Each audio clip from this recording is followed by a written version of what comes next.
반갑고 감사합니다.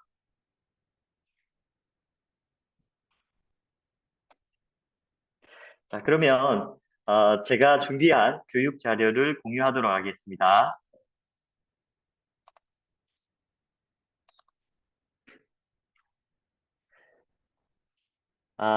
저희 교육 시작 전에 우리 교육을 마치면 언제나 하는 만족도 조사 꼭 중요하잖아요. 번거로우시겠지만 마치기 전에 꼭 어, 소중한 교육에 대한 만족도 제시해 주시면 좋을 것 같습니다.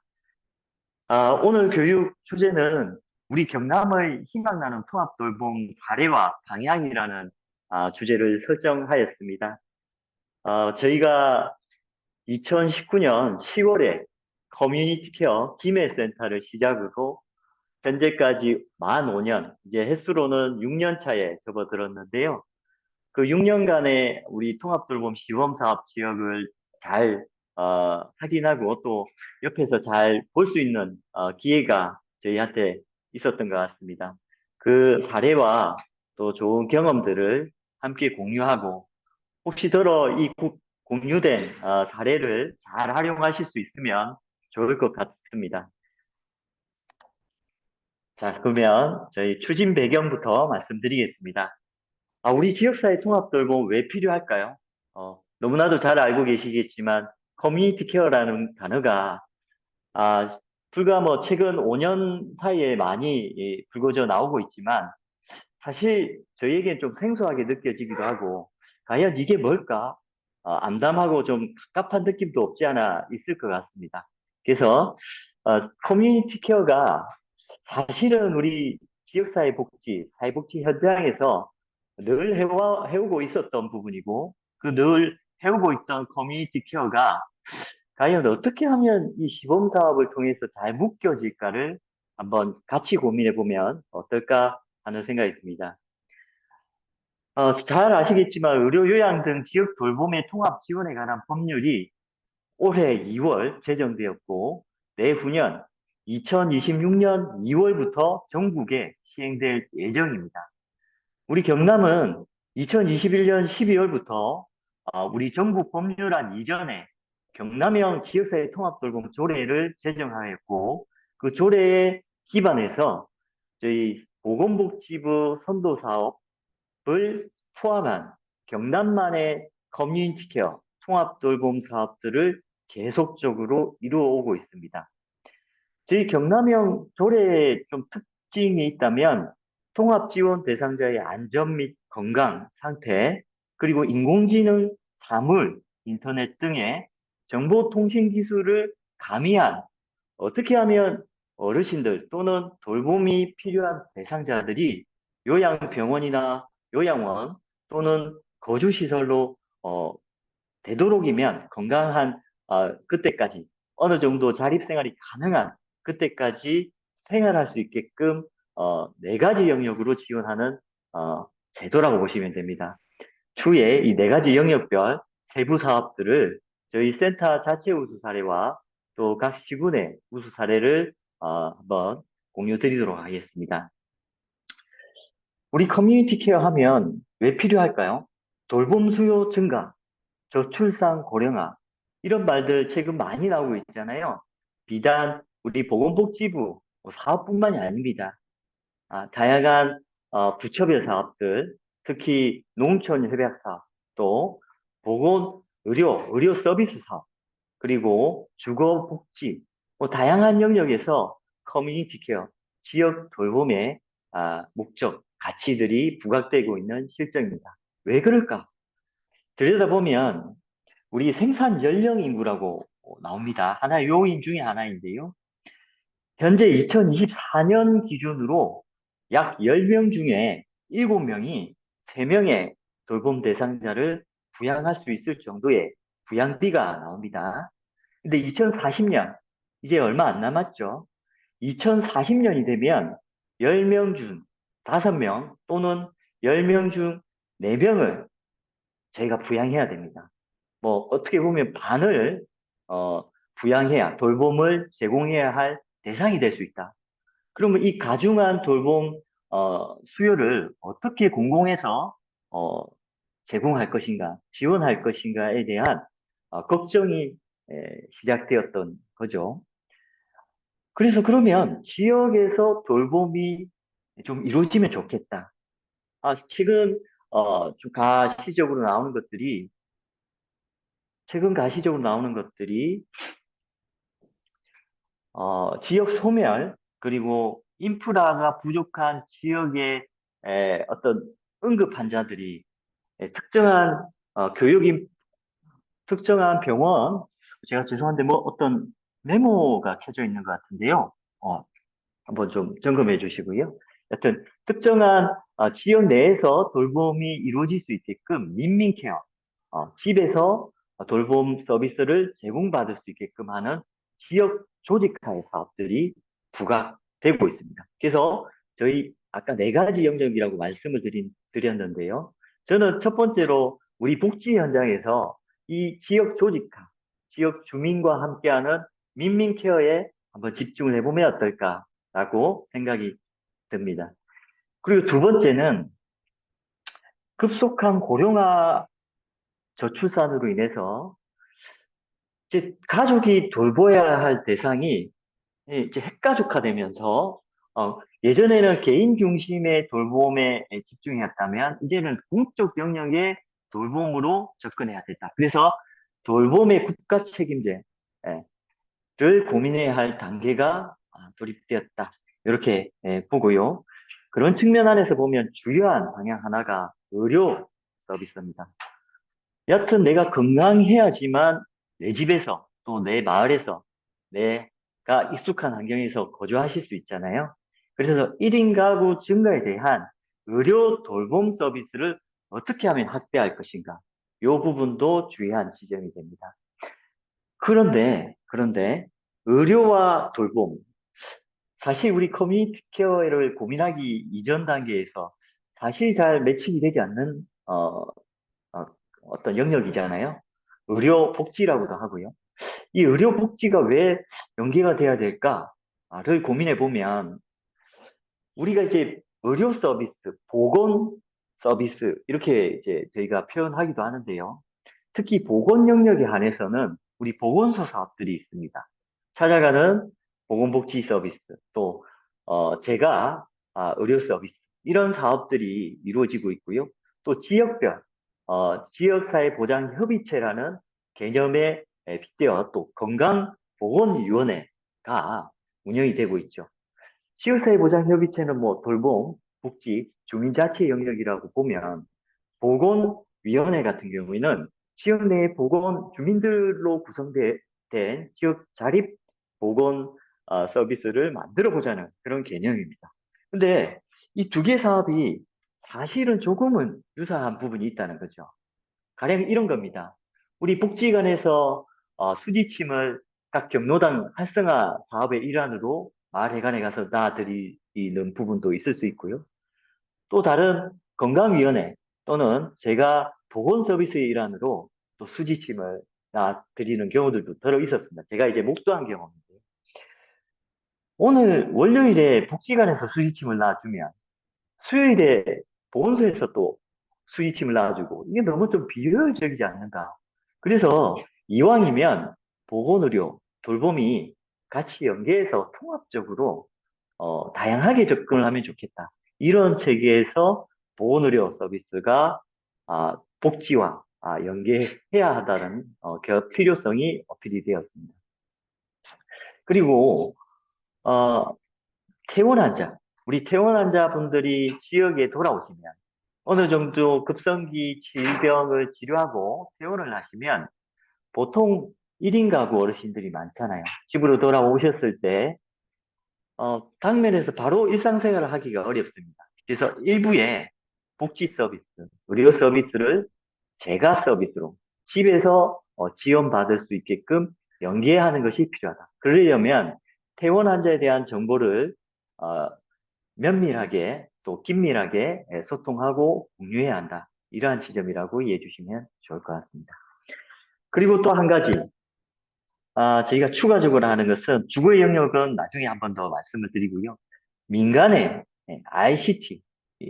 그러니까 이게 최근에 4차 산업혁명과 인공지능 기술을 도입한 부분인데요.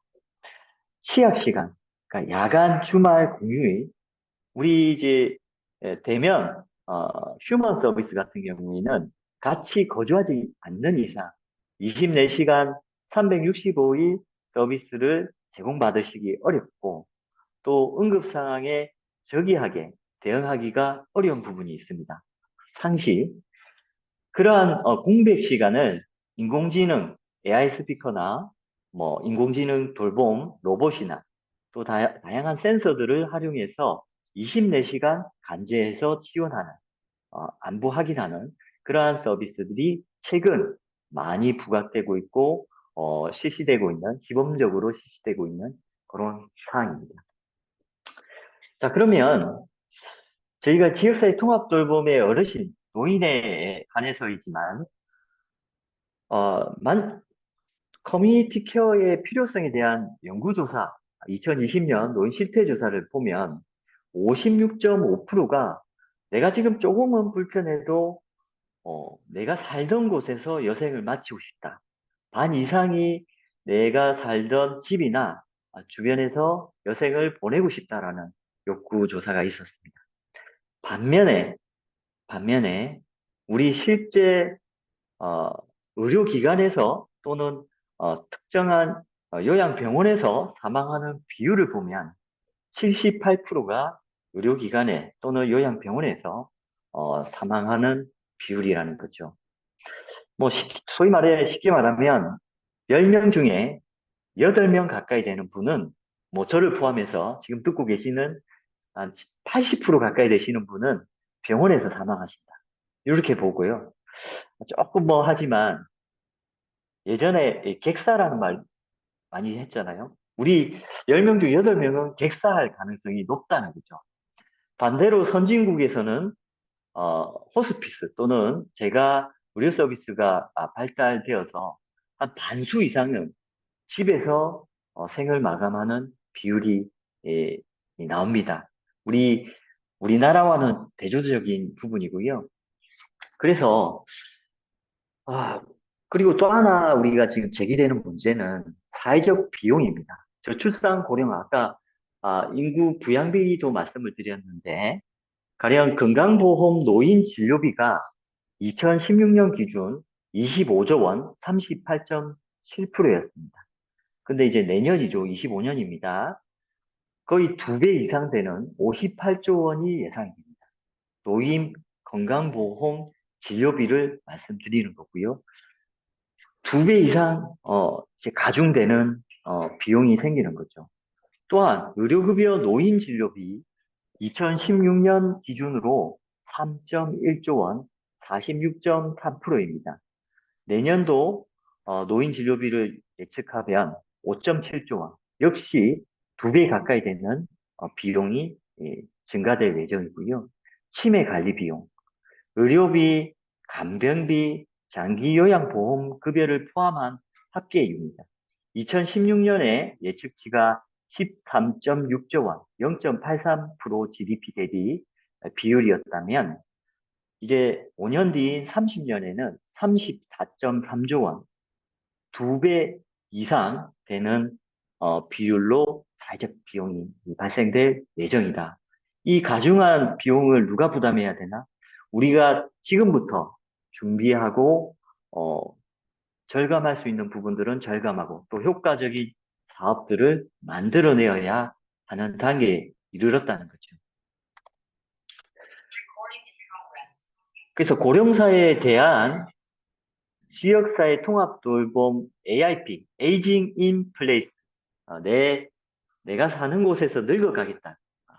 이런 의미인데요. 커뮤니티 케어의 선례를 한번 보겠습니다. 우리 통합돌봄, 경남에 자체 희망 나눔 통합돌봄 사업도 있고 보건복지부에서 수행하고 있는 또 통합돌봄 시범 사업이 있는데 그와 별도로 또 의료 서비스의 일환으로서 복지부에서 재가의료급여 시범 사업이라는 것을 또 진행하였습니다. 뭐 아시는 분도 계시겠지만 올해부터 229개 지역으로 확대되고 이제 전폭적으로 아마 진행이 되지 않을까 하는데요. 대상은 의료급여 수급자입니다. 수급자를 대상으로 지원하는 형태이고요. 장기 퇴원 환자 또는 입퇴원을 반복하는 대상에 대해서 의료 서비스, 돌봄 서비스, 식사 지원 서비스를 재가 서비스로 해당하는 대상자 집으로 찾아가서 지원하는 형태로 운영이 됩니다. 추가 선택형으로 주거 환경 개선 사업, 우리 주거의 영역, 그리고 복지용품, 키트 지원 이런 것들이 병행되는 사업입니다.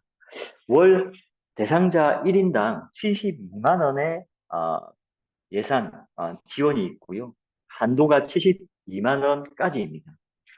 재가 기간은 평균 재가 생활을 이 서비스를 제공받는 대상으로 이제 적용하면 353.2일 거의 1년 가까이 재가 생활이 유지되는 효과가 있었고요. 재정 절감이 1인당 의료비가 60.4% 감소되는 효과가 있었습니다. 1인당 연간 재정 절감액이 약 997만 원, 한 명당 한 1000만 원 가까이 재정 절감액이 발생이 되는 거죠. 근데 왜 그런 생각을 하시는 분도 있을 거예요.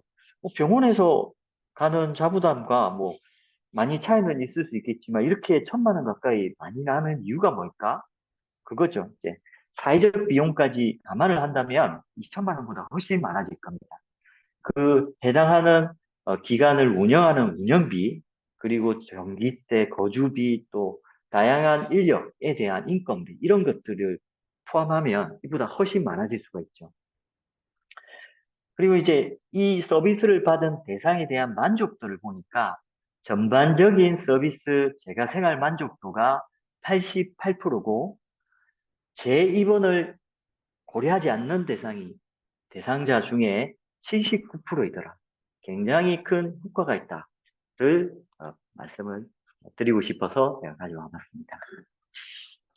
자, 그러면 우리 경남형 희망나눔 통합돌봄 사업은 아까 제가 말씀드렸던 주거, 보건의료, 그리고 돌봄, 그리고 이제 일상생활 지원, 주민 조직하라고도 저는 말씀을 드리는데 이 네 가지 영역의 주요한 시범사업 지역별 우수 사례를 제가 한번 소개를 드리겠습니다. 이 지역은 현재는 저희 경남형 희망나눔 통합돌봄 시범사업 지역은 9개의 지역이지만 지금 소개되지 않는 통영과 산청이 있지만 이 작년에 우리 성과 보고의 우수 사례 자료를 기반하기 때문에 올해 지금 시범사업 지역인 산청과 통영은 빠져 있다는 점은 참고해 주시면 좋을 것 같습니다. 자, 먼저 경남형 희망나눔 통합돌봄 사례 중 사천시 사례입니다. 작년 우수 사례 성과 보고회 때 발표해 주신 자료를 제가 일부 발췌해서 오늘 가지고 왔습니다. 그 사천은 우리 동네 홍반장을 구성하였습니다. 이 홍반장은 그 지역의 리더, 우리 이장님, 통장님이 되실 수도 있고요. 그 지역 내에서 주민에게 봉사를 잘 하시는 그런 분들을 구성하여서 홍반장이라고 칭하고 이 홍반장들이 그 동네에 그 동네 권역을 이제 커버하는 지원하는 그런 형태로 이루어졌습니다. 홍반장님의 활약을 몇 가지 말씀을 드리면 이 도움이 필요한 어르신을 발굴하는 역할이 1번입니다. 사실은 우리 기초생활수급자, 차상위 수급자 이런 분들 제도권 안에서 수렴이 되잖아요. 반대로 우리가 사각지대 대상자 어, 특정한 제가 어느 마을에 저희 사례도 나중에 소개를 드리겠지만 특정한 마을에 저희가 통합돌봄 사업을 하러 들어갔더니 그 이장님께서 처음에는 흔쾌히 환영해 주셨어요. 근데 저희가 대상자를 선정하는 과정에서 그 이장님이 저희 쪽에 이제 못하겠다라고 해주셨던 게 이 대상자를 누구는 주고 누구는 주지 않는 이 성별적인 기준선이 간 중심이 되면 이게 제대로 작동이 안 되구나라는 것을 체득하게 되었습니다. 왜 그러냐? A라는 어르신은 수급자이신데 다양한 복지관, 다양한 사회 서비스의 지원이 정말 너무 많아서 김치, 뭐 김장철에는 배추김치가 막 집 앞에 몇 통씩 쌓이는 그런 경우들도 있는 반면 B라는 어르신은 자녀가 잘 사는데도 불구하고 부양을 잘 안 해서 정말 오늘 끼니를 걱정해야 되는 대상이었던 거죠. 근데 저희 제도권 안에서는 그런 분들을 경제적인 그런 부분으로 인해서 선정되지 못했던 그런 사례가 있었습니다. 그래서 저희가 다른 마을에 가서는 대상자들을 선정하는 부분도 우리 지역 조직화, 주민에게 권한을 주자. 저희가 이러한 사천시 고성군의 사례를 저희가 체득해서 수행을 하였고, 그러니까 주민들의 동기와 참여율이 굉장히 높아지더라는 거였죠. 그래서 우리 홍반장들이 활약을 적극적으로 지금 사천시 같은 경우 잘 해주고 계신 걸로 알고 있고요. 홍반장에 더해서 지금은 맥가이버라는 봉사 조직이 또 만들어져서 어르신 가정의 어떤 뭐 수리, 뭐 가전제품의 이런 것들, 소위 뭐 작은 규모의 어떤 수리까지도 더 맡아주시는 것으로 제가 알고 있습니다. 이런 홍반장들이 실제 우리 케어 회의에 참여하시고 대상자를 발굴해 주시고 또 지원해 주시기 때문에 지역 조직화가 적극적으로 잘 이루어질 수 있다라고 저는 생각이 됩니다. 사천시는 이 말고도 이 네 가지 영역의 다양한 사업은 있습니다. 저희가 대표할 만한 사업을 좀 들고 왔다는 점 감안해 주시면 좋을 것 같고요. 지금도 오늘도 역시 열심히 교육에 참여해 주고 계신 걸로 알고 있습니다. 그리고 김해시입니다. 저희 경남형 시범사업은 7개 지역입니다. 7개 지역 중 복지부, 이제 우리 보건복지부에서 전국에 최초 2019년도에 8개 지역을 선정했습니다. 경남에서는 유일하게 김해시가 그 지역이 선정이 되었고요. 현재까지 김해시가 선도적으로 또 통합돌봄 사업을 잘 이어오고 계십니다. 근데 이제 아무래도 제가 이제 김해시 사업을 보면서 우리 경남형 사업과 대조되었던 부분은 사실은 우리 경남형 사업은 특정한 면 단위, 동 단위를 권역형으로 핀셋형으로 지원을 하였습니다.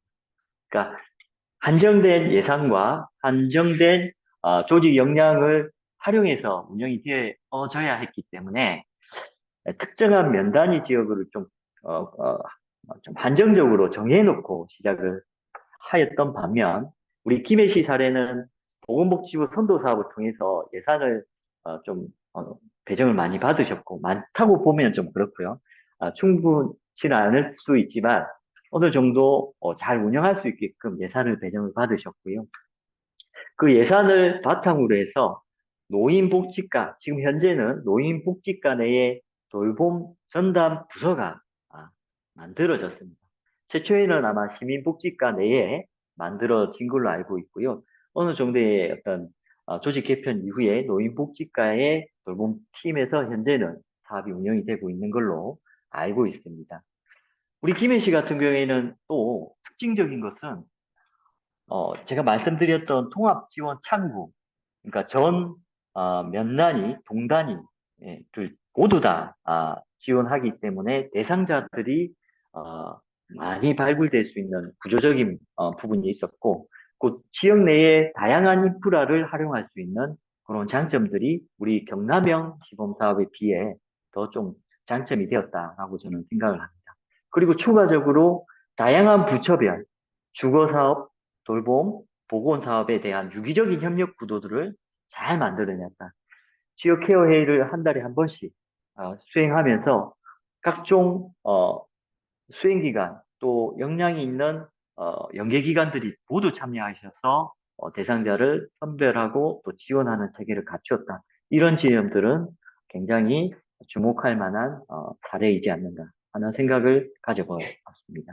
말씀하셨다시피 주거의 영역에 LH 그리고 해당하는 시군 내 돌봄지원센터, 자원봉사센터 그리고 의료의 영역에 방문의료, 김해보건의료 약단체 그리고 의사회 등 협력기관들을 많이 구성하였던 것이죠.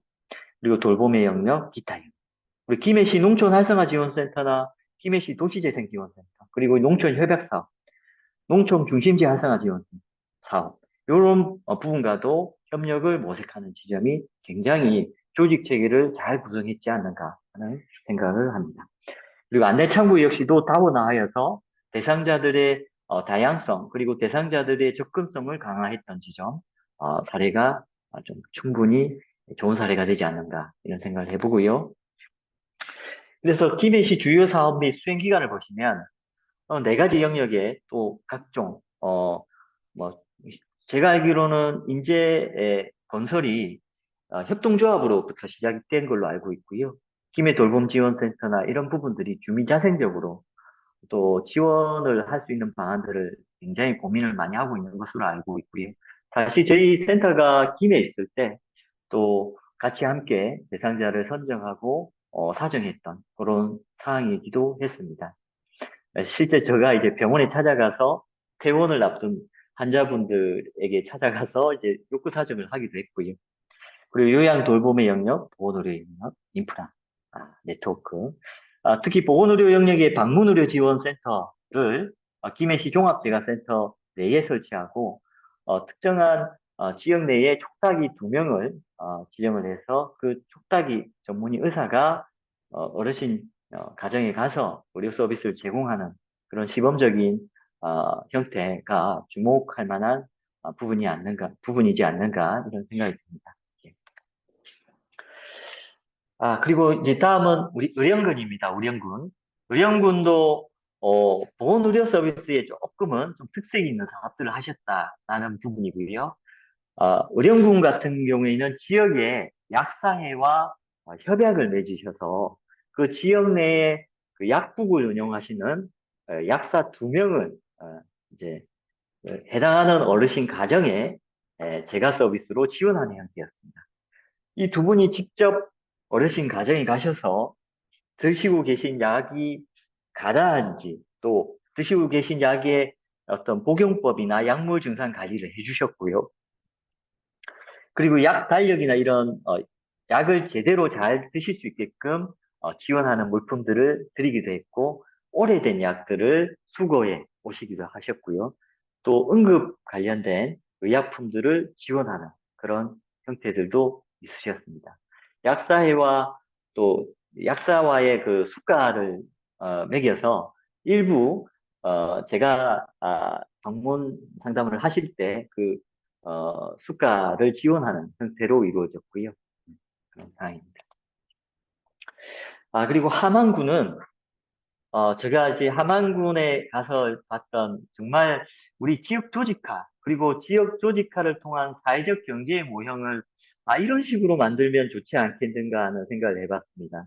우리 세댁수리단이 만들어졌던 거죠. 사실 저희 촌에 가면 저도 촌 사람인데요.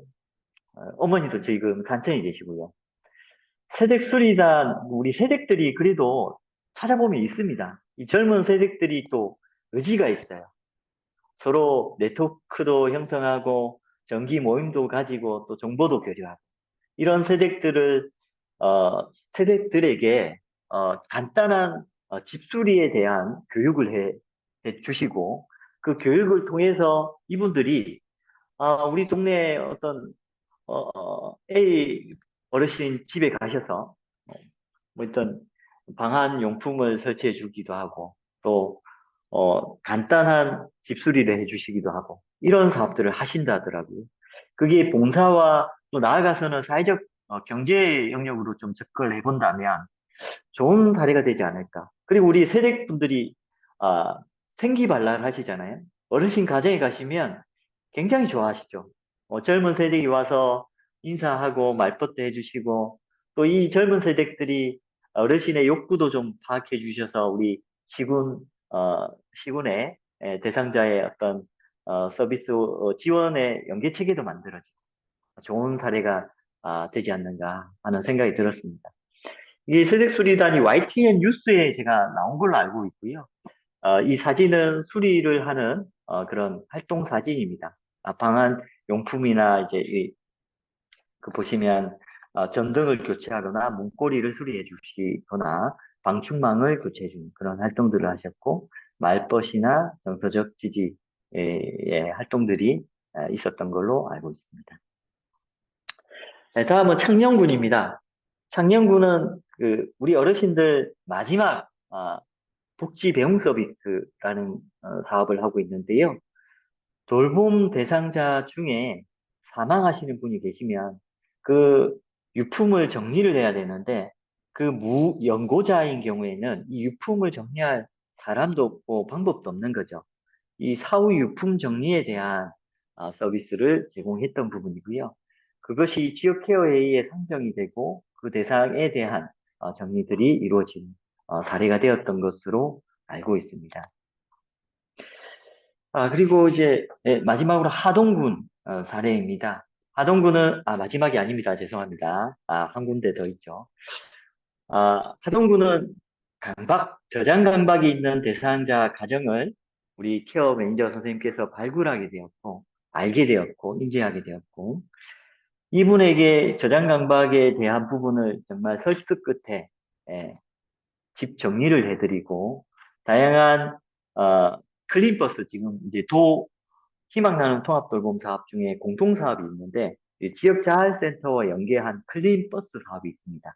이게 이제 클린버스 사업의 시초가 되기도 되었던 사례이기도 했는데요. 집에 있는 쓰레기를 정리해주고 또 집을 정리해주는 그런 사업이 된 거죠. 보시면 정말 앉을 데도 없는 거주 환경이 이제 쓰레기를 정리하고 또 침대, 그냥 거동이 불편하신 어르신에게 의료 서비스도 제공할 수 있게끔 해드리고 또 침대도 설치해드리고 그렇게 이제 해드렸더니 정말 누워서 하루 종일 거주하셨던 이분이 어느 정도 거동하시게 되었고 또 거동하시면서 알게 된 사실로 이분이 굉장하게 그림을 잘 그리는 어떤 소질이 있으신 걸 알게 되었다라는 거죠. 저도 굉장히 감동적이었는데 이 최초의 케어 매니저가 이분을 설득했던 그 과정에 이 그림을 이분이 너무 감사한 마음에 그려주셨다고 하더라고요. 그래서 이 그림을 지금 잘 보이실지 모르시겠지만 어, 선물을 해주시는 사례가 되었던 걸로 저는 기억을 하고 있습니다. 네.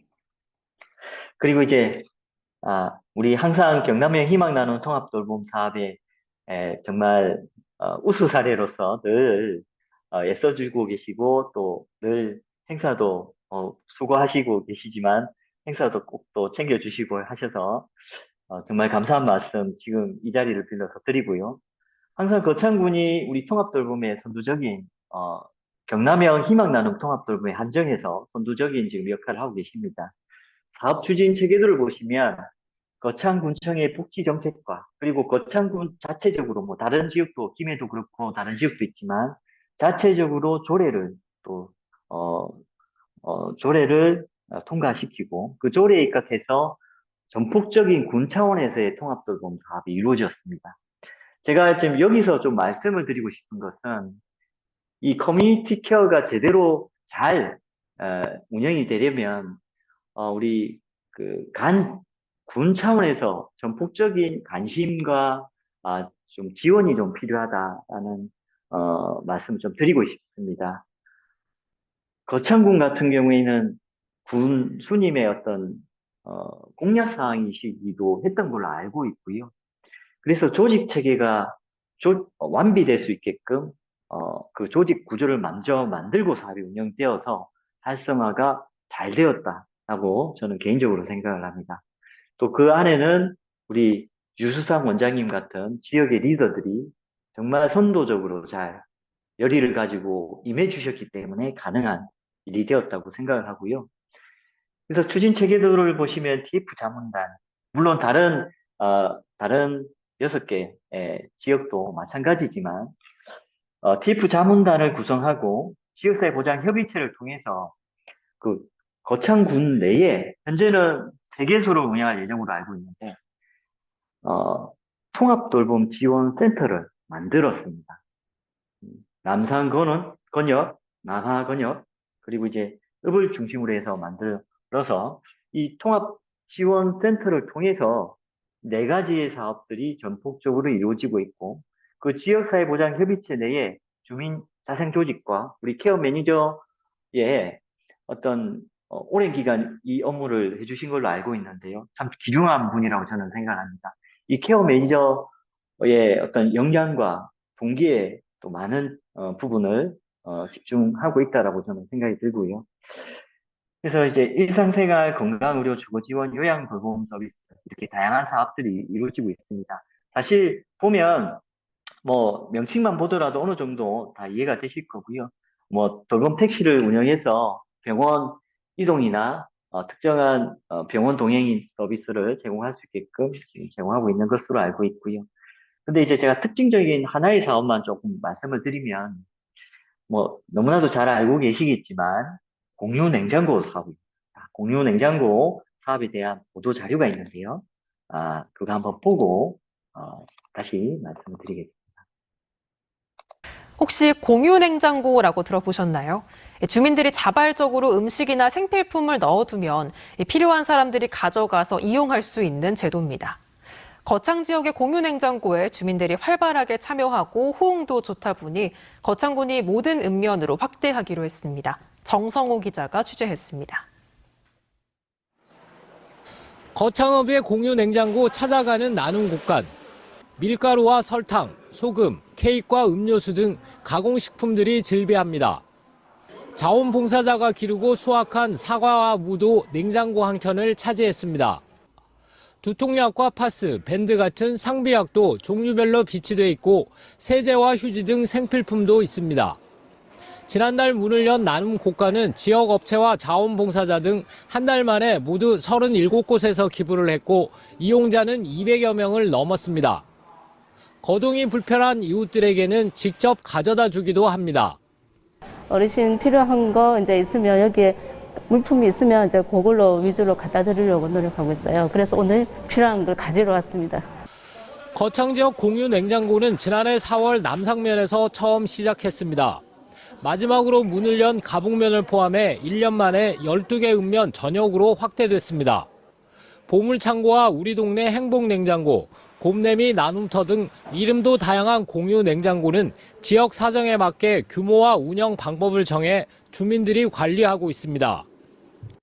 필요한 사람이 있으면 그 필요한 물건들을 가져가서 이용하시고 또 내가 나눌 것이 아주 작은 거라도 있으면 또 자연스럽게 와서 나눌 수 있는. 거창군은 지역 간 품목을 교환하고 물량을 골고루 나눠 공유 냉장고의 효율을 끌어올리고 필요한 지역에는 추가 설치를 계획하고 있습니다. MBC 뉴스 정성호입니다. 간호사 박지혜라고 합니다. 수술실 간호사. 예, 공유 냉장고 관련 사업 내용이었고요.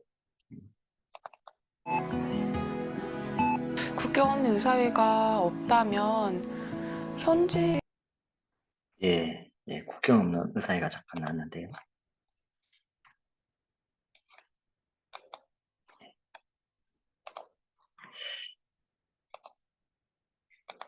예, 그래서 거창군 공유 냉장고는 최초의 작은 주민 조직화 사업의 일환으로서 나왔습니다. 제가 알기로는 그렇습니다. 근데 이것이 지역 조직 내에서, 조직화의 사업 내에서 어떻게 하면 주민의 동기를 강화시킬지 많이 고민을 하셨던 걸로 알고 있고요. 그냥 단순하게 공유 냉장고를 만든다고 해서 이 유지될 수 없는 사업이라고 생각합니다. 그 안에 참여를 할 수 있고 또 주민들이 어, 정말 부담 없이 이 공유 냉장고를 활용하실 수 있게끔 하는 아이디어들이 이 안에 탑재되었기 때문에 가능하고요. 그리고 지역 주민들이 서로 호혜적 이타주의, 우리 서로 돕는 그런 문화들을 계속적으로 강화해 나가셨기 때문에 가능한 일이라고 생각합니다. 이게 언제까지 더 활성화될지는 모르겠지만 이 공유 냉장고를 바탕으로 한 지역 주민 조직은 계속 나아가지 않을까. 꼭 공유 냉장고가 아니더라도 다른 사업으로 더 발전시키고 리더들을 더 양성해 내지 않을까 하는 그런 생각들을 해보았습니다. 자, 그러면 지금까지는 경남형 희망나눔 통합돌봄 시범사업 지역에 대한 사례들을 제가 여기까지 가지고 와서 말씀을 드렸고, 이제는 저희 경남 통합돌봄지원센터, 저희가 그동안에 뭘 했는가를 좀 말씀을 드리고 싶어가지고요. 저희 나름 여러 가지 역할들을 하고자 했지만, 어떨지 모르겠습니다. 일단 저희가 했던 일들을 소개해 드리겠습니다. 저희 센터는 목적은 그냥 생략하겠습니다. 뭐, 당연한 말씀드리고요. 우리 경남형 희망나눔 통합돌봄 대상자를 저희 사업의 대상자로 저희도 지정을 했습니다. 노인, 중장년, 장애인, 퇴원환자, 그리고 지역 특성을 반영한 사업들, 이렇게 여지를 두었고요. 직원 현황은 사실은 저희 커뮤니티 케어 김해센터가 두 명에서 시작이 되었습니다. 현재는 지금 12명까지 전담 인력 그리고 주임들이 많이 이제 활동을 하고 계시지만 처음에는 적은 역량 안에서 어떤 사업들을 하기 위해서 많은 고민들을 저희 내부적으로 나름대로는 고민을 하였습니다. 보시면 지금 현재는 센터장 본부 가장 겸직이라고 되어 있는데요. 저는 그 경남 사회서비스원 시설운영팀 본부 과장을 겸임하고 있습니다. 그리고 저희 통합돌봄 전담 인력은 총 4명이고요. 강력지원기관, 노인 맞춤 돌봄 서비스, 강력지원기관의 우리 전담 주임님들, 사회복지사 5명과 응급안전 안심 서비스, 우리 2명의 전담 인력 포함해서 총 저까지 12명이 이제 근무 중에 있습니다. 강력지원기관은 2024년 1월부터 저희 통합돌봄지원센터와 통합해서 운영이 되고 있고요. 연역을 보시면 말씀드렸듯이 김해시 커뮤니케어 센터로 시작을 해서 2020년 경상남도 커뮤니티 케어 센터로 명칭을 바꾸었습니다. 그때 중장년 1인 가구 지원 사업을 또 김해시로부터 위탁을 받아서 운영을 하였고, 그 중장년 1인 가구 지원 사업을 통한 정신건강 지원 체계에 다자간 업무 협약이 12곳 있었습니다. 이게 이제 정신병원, 정신건강 상담소 등등 지역 조직화를 저희가 해보려 했던 상황이었고요. 그리고 2021년에 퇴원환자 연계 지역사회 통합돌봄 사업을 시작하게 되었습니다. 실제 저희가 거점 의료기관, 당시에 서부 쪽에는 진주 경상국립대학교병원, 중부의 창원 경상국립대학교병원, 동부의 양산 부산대학교병원, 이 세 곳과 저희 공공의료 연계망을 활용한 퇴원환자 연계 사업들을 이루어 나가기 위해서 지원을 하였고요. 그리고 보건복지 전달체계 강화 사업들도 이때 전폭적으로 있었습니다.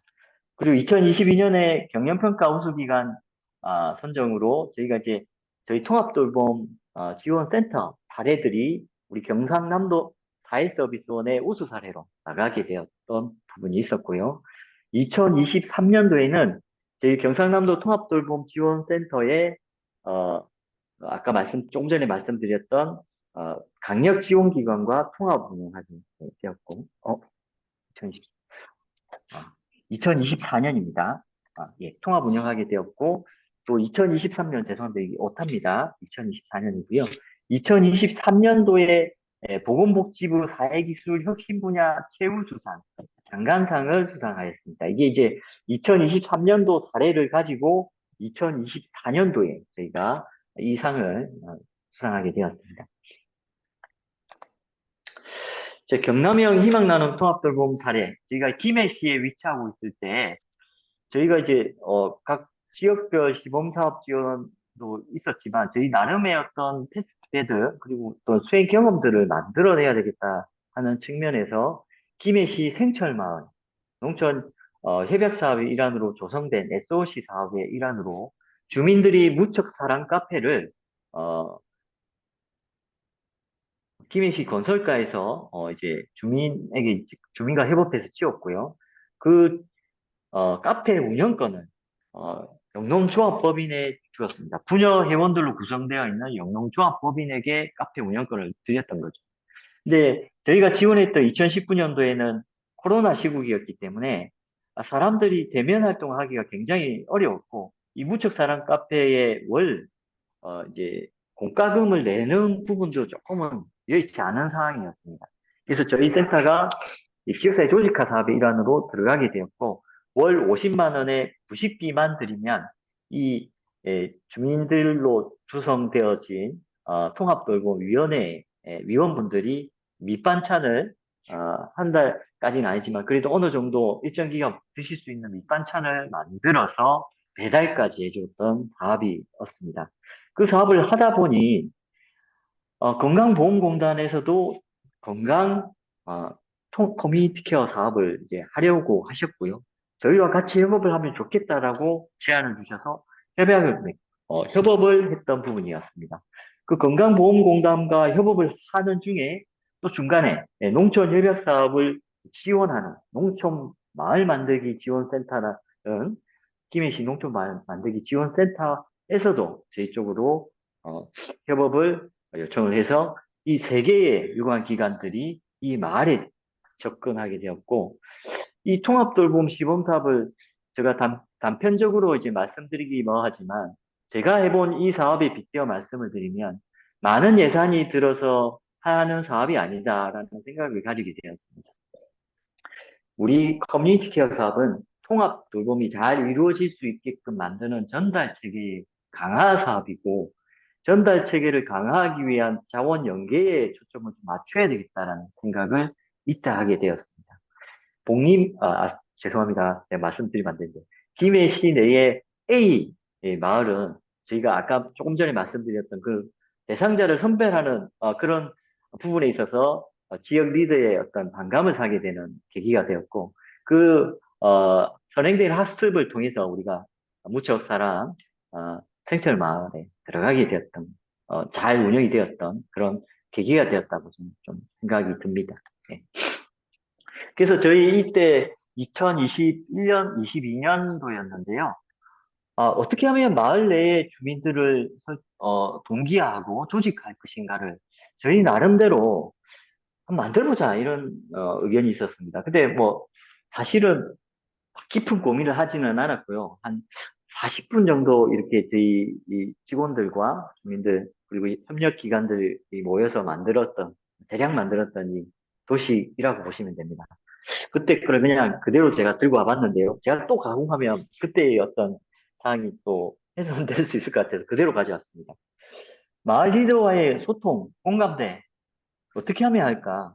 어, 마을 내 단체의 리더와 소통, 마을 내 자생적으로 만들어지고 있는 부녀의 청년의 이런 부분들을 조금 활용해도 좋겠다. 저희는 이제 고령화되다 보니까 이 마을 같은 경우에는 노인회에서 또 의사결정 구조를 많이 갖추고 있으셨습니다. 그래서 노인회를 끼고 이장님과 함께 어떤 사업을 한번 해보자 제안을 드렸고요.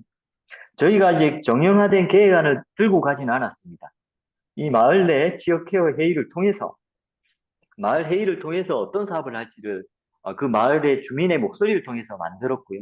그 주민의 목소리를 통해서 만든 사업들을 그냥 저희가 지원하였습니다. 그러다 보니까 주민들이 그냥 했던 거죠. 저희가 도움을 주는 게 아니라 이 일은 주민 스스로 해야 할 일이라는 인지가 이루어졌던 거죠. 왜? 우리 마을이 잘 매력적인 마을로 만들어져야 했기 때문입니다.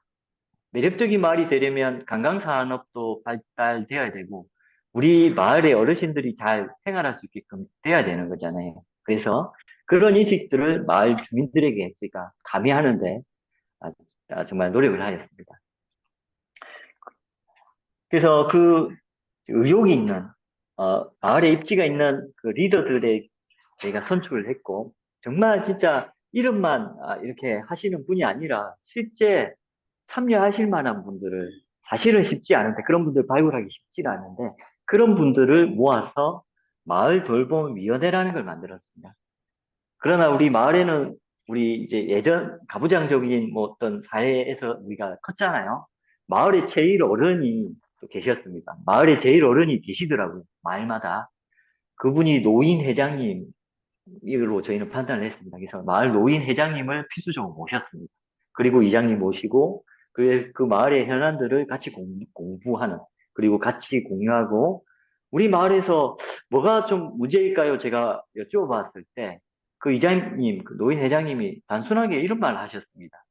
저는 굉장히 예산이 많이 들고 역량이 많이 투입되는 줄 알았는데 실제 마을에 가보면 소소한 거였습니다. 어떤 거냐면, 그때 코로나19 시기에 어르신들이 외로웠었죠. 주민들을 서로 이제 이웃도 만나기가 좀 여의치 않은 그런 시점이었는데, 젊은 우리 가야대학교라는 재활복지 특성화 사업단을 이제 꾸려서 이 마을에 들어갔었는데, 이 학생들이 한 달에 한 번만 오니까 너무 아쉽다는 거죠. 그래서 이 학생들이 많이도 필요 없다. 한 명 또는 두 명만 와서 우리 그 경로당에 있으면 어르신 3, 3호 고스톱도 치고 이제 그냥 마을에 적적하시니까 왔다 갔다 하시는데, 커피포트에 뜨거운 물 한 잔만 들고 오면 믹스 커피 그 하나 또한통 하나 사가가지고 커피 한 잔 드리면 그걸로 족하다 하시는 거죠. 아, 굉장히 저는 놀랬습니다.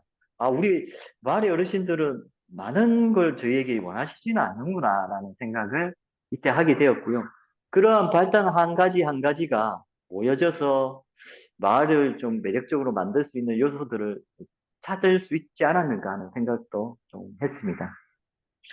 그래서 그 돌봄회의는 현안이 없더라도 주기적으로 꼭 했고, 대면이 안 되면 비대면으로라도 저희가 어르신 핸드폰 딱 켜고 누를 수 있게 알려드리고 회의를 꼭 했던 그런 상황이었습니다. 그래서 가야대학교 재활복지 특성화 사업단, 그리고 지역사회 통합돌봄, 우리 김해시 사업들의 어떤 농촌 마을 활성화 사업, 이런 것들과 이제 같이 사업이 이루어졌던 그런 부분이었습니다. 그러면 이제 제가 이제 아까 김해시 농촌활성화지원센터, 우리 건강보험공단의 또 사업, 그리고 추가적으로 제가 한 가지 제안을 드리는 것은, 만일 지역에 대학교가 있다면, 많지는 않으실 수 있겠지만, 대학이 있다면 그 대학을 활용한 조직화 사업도 중요하다라는 걸 좀 설명을 드리고 싶습니다. 가야대학교에서는 사회복지학과, 간호학과, 스포츠재활복지학과, 이제 나중에는 통합돌봄 사업을 지금 하시는 지역들은 인지하고 계시겠지만, 다학제적 접근이 필요합니다. 다학제적 접근. 그러니까 하나의 복지적인 요소만 지식으로 가진 것이 아니라, 복지사도 필요하고, 간호사도 필요하고, 작업치료사도 필요하고, 물리치료사도 필요한 거죠. 이 다학제적인 지원이 좀 필요하다. 그래서 그러한 학습을 할 수 있는 사업단을 가야대학교에서는 만들었었습니다. 그 만들 무렵에 저희가 또 접근을 하게 되어서 이 학생들이 월 1회 정도는 우리 마을에 가서 활동들을 했고, 코로나19 시기에 대면하기 어려운 상황에서는 동영상을 촬영해서 이장님을 통해서 또 영상을 보내드리고, 또 건강체조나 레크레이션 활동들을 수행했습니다. 그리고 이제 대면 키트를 만들어서 이 학생들과 함께 키트를 만들어서 이 박스 안에 이제 학생들이 뭐 소소하긴 하지만, 어르신 적적하시죠, 뭐 코로나19 시기 조금만 우리 힘내서 버텨요, 뭐 이런 식의 편지를 써서 우리가 박스를 가져다 드리면 통합돌봄 위원들이 또 배달을 해주는 그런 형태들을 가지고 사업이 이루어졌습니다. 이때가 한 2020년, 21년 때였는데요. 그리고 재활복지 특성화 사업단 물리치료학과, 스포츠재활복지학과 학생들이 이렇게 와서 세라밴드 건강체조를 해주셨고, 그리고 직접 마을, 여기는 이제 농촌 마을에 찾아다녔고, 여기는 이제 도시형 동사무소에, 동사무소 아니죠, 마을회관에 가서 이런 활동들을 해드렸었습니다. 웃음치료 뭐 이런 것들, 실제 동영상은 이 학생들이 만든 동영상이고요, 뭐 따라하고 챙겨보고 뭐 그런 활동들을 했습니다. 예. 세라밴드 운동하고, 이거는 이제 저희 사회서비스원의 긴급 돌봄이라는 사업이 있는데, 어르신 가정에 코로나19 시기에 방호복을 직접 입고 이 케어 인력이 그 케어를 그냥 한 일주일 정도 같이 생활을 하시면서 1, 2주를 생활을 하시면서 케어를 하니 너무 힘든 거죠. 방호복을 벗기도 힘들고. 그래서 이분들이 소진이 너무 커서 마음적으로 응원을 좀 해드려야겠다 해서, 코로나19에 정말 수고해 주시는 간호사분들, 의사분들, 또 우리 집에서 생활해 주시는 케어 인력들을 위한 응원 UCC도 만들었었습니다. 예, 덕분에라는 UCC고요. 예. 그리고 두 번째는 인제대학교. 이제 김해에는 또 인제대학교가 있잖아요. 예. 인제대학교 간호복지대학원 실제 전문 간호사 자격증을 공부하시는 현직 간호사들이 계셨습니다. 현직 간호사 분들 한 12명을 어르신과 결연을 맺어드렸고, 이분들은 한 70시간 정도 지역의 간호 활동들을 실습으로 이수해야 했었습니다. 그래서 신소영 교수님이라는 그 대학원 교수님과 저가 같이 협업해서 생철마을에 들어가서 어르신 가정에 찾아다니면서 간호 상담을 해드렸고, 또 약물 증상 관리해드렸고, 또 저희 그 사례관리지와 너싱 차트를 잘 믹싱해서, 잘 결합해서 실습 지침서를 만들었습니다. 그래서 그 지침서를 활용해서 이분들의 활동 일지를 제가 받고, 또 그 교수님이 슈퍼비전을 해드리고, 저도 돌봄의 영역에서는 제가 슈퍼비전을 해드리고, 그렇게 해서 64시간의 활동들이 이루어졌습니다. 그러니까 이게 말이 64시간이지 한 두세 달 정도 이루어졌거든요. 어르신들 간의 정서적인 지원이 가장 크다고 저는 생각이 들었습니다. 현직에 있는 간호사분들이다 보니까 어르신들을 대하는 상담 기법이나 이런 것들이 너무 유연했고 너무 적극적으로 잘해 주셨어요. 그래서 굉장히 큰 성과가 있었고, 지금은 저희 사업은 아니지만 종합재가센터에서 인재대랑 계속적으로 연계해서 이 사업들을 하고 있습니다. 그래서 저희가 각 조별 복지 프로그램, 집단 프로그램을 한 번 정도는 해야 되기 때문에 같이 모여서 또 이 학생들끼리, 어르신끼리 유대관계도 좀 가지는 그런 활동들이 이루어졌습니다. 예. 그래서 제가 우리 김해시 또 우리 경남형 통합돌봄의 모형을 크게 구분한다면 도시형과 농촌형으로 구분할 수 있고, 도시형 같은 경우에는 그 도시 내에 많은 복지 인프라가 있기 때문에 그곳과 연계 의뢰를 해서 유기적으로 이제 자원을 개발하시면 어느 정도는 가능할 것이라고 보여지고요. 그러면 농촌형은 어떻게 해야 되나? 그 내에 인프라가 부족한 농촌 같은 경우에는 어떻게 해야 될까? 그래서 제가 몇 가지 요소들을 좀 개괄적으로 만들었었습니다. 공공과 민간의 협업, 주민 조직과 보조금 지원 방식의 어떤 연계 믹싱형의 형태가 있어야 된다. 왜냐면 한쪽에만 있잖아. 지금 한쪽에 들고 왔더니 죄송합니다. 이게 이제 음소거가 안 돼, 혹시 모르고 음소거를 안 해주신 분들은 음소거를 좀 부탁드리겠습니다. 공공과 민간의 협업이 좀 필요하다. 사실은 시드머니 정도는 필요하거든요. 우리가 월 50만 원 정도 부식비 정도는 좀 지원했기 때문에 다른 파생되는 지역 마을 사업들이 있었기 때문에 어느 정도의 시드머니를 지원할 수 있는 주민 조직을 결합할 수 있는 그런 요소들은 분명히 좀 있어야 된다. 그러려면 공공이 조금 들어가야 된다. 공공의 재원이 좀 필요하다. 이런 생각을 했고요. 그리고 현재 농림부 사업에 사회적 협동조합, 영농조합 법인들이 각 마을마다 만들어지고 있는 중에 있습니다. 그 마을마다 만들어지고 있는 사회적 경제와 우리 통합돌봄을 결부시키는 뭐 가령 그런 것도 있었어요. 특정한 A 마을 같은 경우에는 농촌 협약 사업의 일환으로 주민이 주민을 돌보는 그 주간보호 센터를 만들 계획이 있으시더라고요. 마을 해가는 데에. 그런 것처럼 용농조합법인, 협동조합을 활용한 통합돌봄 사업, 그런 부분들도 한번 고민을 해 주시면 어떨까. 그게 이제 농산어촌 사업, 뭐 주민 역량개발 사업, 이런 것들이 있는데, 우리 통합돌봄 복지 사업과 유사한 부분들이 굉장히 많습니다. 그 사업과도 한번 협의를 한번 해보시면 어떨까, 이런 생각을 해봤고요. 그리고 사회적 농업, 농촌 같은 경우에는 대부분 농업 뭐 하시잖아요. 해당하는 농수산물의 특산품을 또 어떻게 개발할지에 대한 부분 같이 고민해 주시고, 조금 전에 말씀드렸던 지역 대학을 협업하는 구조, 그리고 인공지능 AI를 활용한 상시 돌봄 서비스를 좀 농촌형에 어떻게 하면 특화할지, 24시간 그 센서를 활용해서 그래도 왕래가 적은 그런 어르신 가정에 설치하고 모니터링하는 체계가 어떠할지를 제안을 좀 드립니다. 자, 여기까지 제가 1시간 쉼없이 달려왔는데요. 많은 말씀을 드리다 보니까 제가 많은 내용을 빨리 말씀드리려고 하다 보니 잘 전달이 되었는지 모르겠습니다. 그래도 한 10분 정도 휴식을 하고 11시 10분부터 두 번째 우리 경남형 사회서비스원형 통합돌봄 사업과 그리고 해외 선진 사례들을 간략하게 더듬고 오늘 교육을 마치도록 하겠습니다. 이상으로 첫 번째 시간을 마치도록 하겠습니다. 감사합니다.